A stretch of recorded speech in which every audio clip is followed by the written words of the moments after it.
வணக்கம் குழந்தைகளே. இன்னைக்கு நம்ம 5ஆம் வகுப்பு 3ஆம் பருவத்துல வரக்கூடிய இயல் 1ல 2ஆம் பாடமான வாரி தந்த வள்ளல் அந்த பாடத்தை தான் நம்ம பார்க்க இருக்கோம். வாங்க இந்த கதையை நம்ம படிக்க ஆரம்பிக்கலாம். உங்களுக்கு இந்த மாதிரி ஸ்டோரி எல்லாம் படிக்கிறதுக்கு ரொம்ப பிடிக்குங்களா?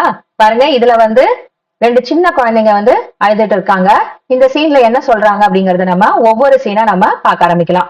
பாருங்க, இந்த படங்கள் மூலமா நமக்கு இதை தெளிவுபடுத்துறாங்க. பாருங்க, முதல் படத்துல பாணரின் இல்லம், குழந்தைகள் அழுதுட்டு இருக்காங்க அப்படின்னு சொல்றாங்க. அம்மா பசிக்கிறது, சோறு போடுங்கள் அப்படின்னு அவங்க அம்மாவை பத்தி இந்த குழந்தைங்க கேக்குறாங்க. அதுக்கு அவங்க அப்பா சொல்றாரு, நங்காய், குழந்தைகள் ஏன் அழுகின்றனர், உணவு கொடுக்க கூடாதா அப்படின்னு சொல்றாரு. அதுக்கு அம்மா சொல்றாங்க, இருந்தால் கொடுத்திருப்பேனே, தானியங்களும் மாவும் நேற்றே தீர்ந்து போய்விட்டன அப்படின்னு அவங்க அம்மா சொல்றாங்க. குழந்தைங்க அழுதுகிட்டே நின்னுட்டு இருக்காங்க. இந்த நிலைக்கு நானும் ஒரு காரணமாகி விட்டேனே, என்ன செய்வேன் அப்படின்னு அப்பா சொல்றாங்க. அதுக்கு அவங்க அம்மா அவங்க அப்பா கிட்ட, குழந்தைங்களோட அப்பா கிட்ட ஐயனே, நான் ஒரு யோசனை சொல்லட்டுமா அப்படின்னு சொல்றாங்க. சொல் நங்காய், நீ சொல்லும் யோசனையால் நம் குழந்தைகள் பசி நீங்கட்டும். கொல்லிமலை அரசர் வல்வில் ஊரியை சென்று கண்டு வாருங்கள், அள்ளி கொடுக்கும் வள்ளல் என்று எல்லோரும் கூறுகிறார்களே அப்படின்னு அந்த அம்மா சொல்றாங்க. அதுக்கு அவங்க அப்பா, ஆம், நானும் கேள்விப்பட்டுள்ளேன், வீரத்திலும் கொடைத்திறத்திலும் சிறந்தவர், இப்பொழுதே செல்கிறேன் அப்படின்னு அவர் சொல்றாரு. இப்போ இந்த பேஜ்ல என்ன சொல்லியிருக்காங்க பாருங்க குழந்தைங்களா. இப்ப இந்த கதையில பாருங்க, வல்வில் ஓரி அப்படிங்கிற அந்த அரசரை பத்தி இங்க இந்த அம்மா சொல்றாங்க. கொல்லிமலையின் அரசர் வல்வில் ஓரி அப்படிங்கிறவரு இருக்காங்க.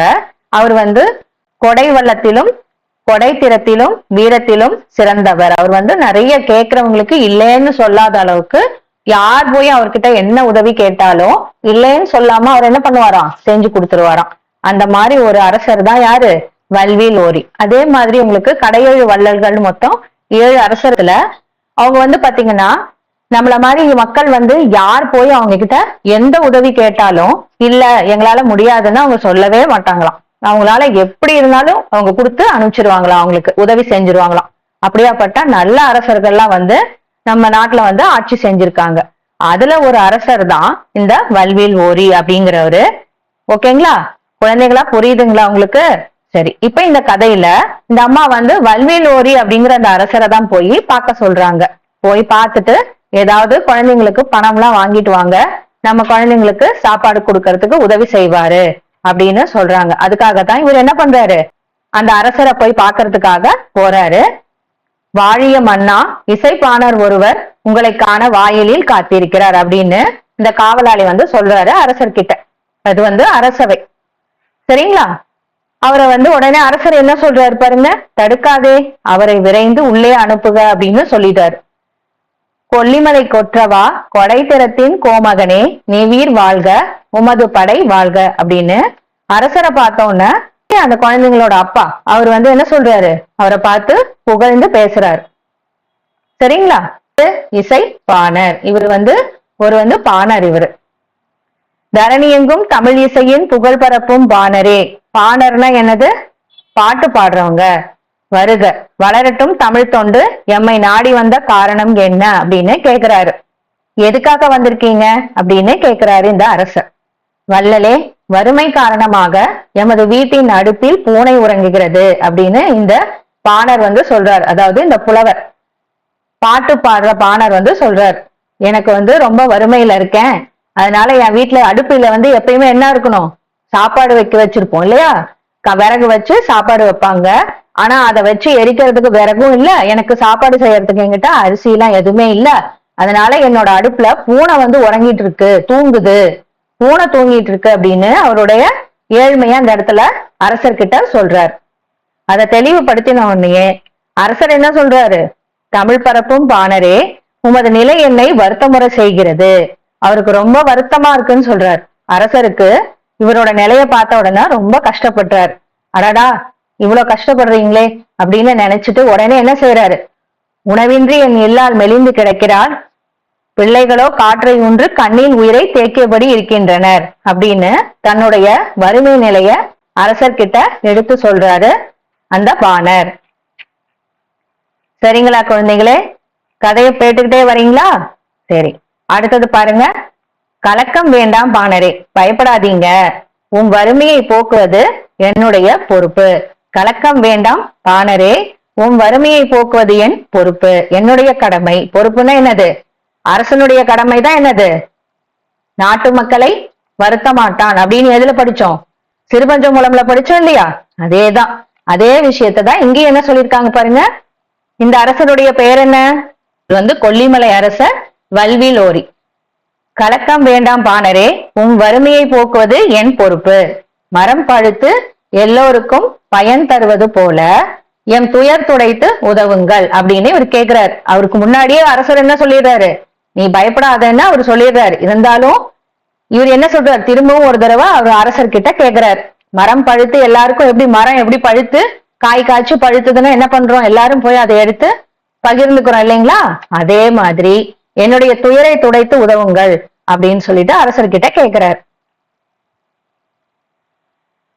அதுக்கு உடனே அரசர் என்ன சொல்றாரு? ஆகட்டும் பாணரே, அமைச்சரே வாருங்கள் அப்படின்னு சொல்லி அமைச்சரை கூப்பிட்டு வாருங்கள் அப்படின்னு சொல்லி அமைச்சரை கட்டளையிட்டு கூப்பிடுறாரு. இப்பாணரின் குடும்பம் பல தலைமுறைகள் வாழ வழி செய்திடுங்கள்.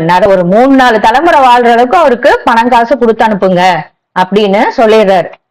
அப்படியே அரசே, தங்கள் ஆணைப்படி செய்கிறேன் அப்படின்னு சொல்லிட்டு அமைச்சர் சொல்லிடுறாரு. ஏன்னா அரசர் வந்து கட்டளையிட்டு இருக்காருங்க போது அமைச்சர் என்ன பண்ணணும்? சொன்ன கட்டளைய இவர் நிறைவேற்றணும். அததான் செய்யறாரு. அப்படியே அரசே, தங்கள் ஆணைப்படி செய்கிறேன் அப்படின்னு அமைச்சர் சொல்றார். பொற்காசுகளை அள்ளித்தருக. என்னென்ன குடுக்கறாங்க அப்படிங்கறத சொல்றாரு. யாருக்கு? அந்த பாணருக்கு என்னென்ன குடுக்கறாங்க பாருங்க. பாணருக்கு என்னென்ன கொடுத்து அனுப்புறாங்க பாருங்க. பொற்காசுகளை அள்ளித்தருக, அணிமணிகளும் களிறுகளும் அனுப்பிடுக. அணிமணிகளும் களிறுகளும்னா என்ன? களிறுனா யானை, பொற்காசுனா பொன் காசுகள் தெரியும் இல்லைங்களா? தங்க காசுகள். அணிமணினா செயின், வளையல், தோடு, இது மாதிரி இருக்கிறதெல்லாம் தங்கத்துல. பற்பல பரிசுகளை பேழைகளில் நிறைத்து அனுப்பிடுக. இது இல்லாம நிறைய பரிசுகளையும், பேழைனா என்ன? பெட்டி, பேழைகள்ல நிறைத்து அனுப்பிடுங்க அப்படின்னு சொல்றாங்க. அதுக்கு அமைச்சர் உடனே தங்கள் ஆணைப்படியே அனைத்தையும் அனுப்பி வைக்கிறேன் அரசே அப்படின்னு சொல்றாரு. சரிங்களா? இந்த படத்துல என்ன சொல்றாங்க பாருங்க. கற்ற கல்வி அறியாமை அகற்றுதல் போல உற்ற துயர் துடைக்கும் வள்ளலே. எப்படி ஒரு கல்வி கற்று இருந்தோம்னா நமக்கு எங்க போனாலும் ஒரு வேலை கிடைக்கும். எந்த இடத்துக்கு போனாலும் நமக்கு என்ன பண்ணுவாங்க? அதாவது நீங்க படிச்சிருக்கீங்களா? ஓகே, என்ன படிச்சிருக்கீங்க? உடனே அப்படித்தானே கேட்பாங்க. என்ன படிச்சிருக்கீங்க? சரி, என்ன படிச்சிருக்கீங்களா? பிகாம் படிச்சிருக்கீங்களா? பிஇ படிச்சிருக்கீங்களா? ஓகே, இந்த வேலை இருக்கு, நீங்க ஜாயின் பண்ணிக்கலாம் அப்படின்னு உங்க அண்ணா அக்காங்களுக்கு எல்லாம் கொடுக்குறாங்கல்ல, ஜாப்ல ஜாயின் பண்ணிக்கிறாங்கல்ல, அதே மாதிரிதான். இப்ப நீங்களும் பக்கத்துல ஒரு குழந்தைங்க இருக்காங்க அப்படின்னா அவங்க கிட்ட போய் நீ படிக்கிறியாப்பா அப்படின்னு கேட்டா, எங்க பாப்பாவுக்கு கொஞ்சம் சொல்லி தரியா அப்படின்னு உன்னை கேக்குறாங்கல்ல, அதே மாதிரிதான் குழந்தைங்களே.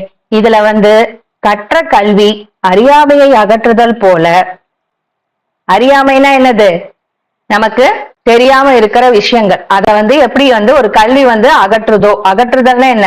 தெளிவுபடுத்துதோ, அது போல குற்ற துயர் துடைக்கும் வள்ளலே. அந்த சரியான நேரத்துல, துயர்னா என்னது? துன்பங்களை போக்குகிற ஒரு அரசரா யாரு இருக்காங்க? நம்மளுடைய வல்விலோரி அரசர் இருக்காரு அப்படின்னு யார் சொல்றாங்க? பாணர் அரசரை பார்த்து புகழ்ந்து சொல்றாரு. உங்களின் குன்றா புகழ் கொடை பண்பு ஓங்குக, வாழ்க வாழ்க நீவீர் வாழ்க. எப்படி? இங்க பாருங்க, திருப்பி ஒரு தடவை இதை படிங்க. கற்ற கல்வி அறியாமையை அகற்றுதல் போல உற்ற துயர் துடைக்கும் வள்ளலே, உங்களின் குன்றா புகழ் கொடை பண்பு ஓங்குக, வாழ்க வாழ்க நீவீர் வாழ்க அப்படின்னு பாணர் அரசரை பார்த்து பாடுறாரு. அவருக்கு நன்றி தெரிவிக்கிறார். சரிங்களா? அரசர் போய் வாரும் பாணரே, நீரும் உமது சுற்றத்தாரும் குறைவின்றி நீடுடி வாழ்க. நீங்களும் உங்களுடைய சொந்தக்காரங்களும் ரொம்ப நாளைக்கு நல்லபடியா வாழுங்க. நான் கொடுத்த பொற்காசுகளையும் செல்வங்களையும் வச்சு மகிழ்ச்சியா வாழுங்க அப்படின்னு சொல்லிட்டு அந்த காலத்துல அரசரை போய் நம்ம ஒரு உதவின்னு கேட்டா அவங்க இந்த மாதிரி நமக்காக உதவி செய்யறதுக்கு தயாரா இருந்தாங்க அந்த காலத்துல. சரிங்களா? அதுதான் இந்த கதையில சொல்லியிருக்காங்க. கடையேழு வள்ளல்கள்ல ஒரு அரசர் தான் யாரு? வல்விலோரி. சரி, இது வரைக்கும் நடத்துனது உங்களுக்கு புரிஞ்சுதுங்களா குழந்தைங்களா? இதோட புக் பேக் கொஷின்ஸை நம்ம அடுத்த வீடியோவில் பார்க்கலாம். சரிங்களா?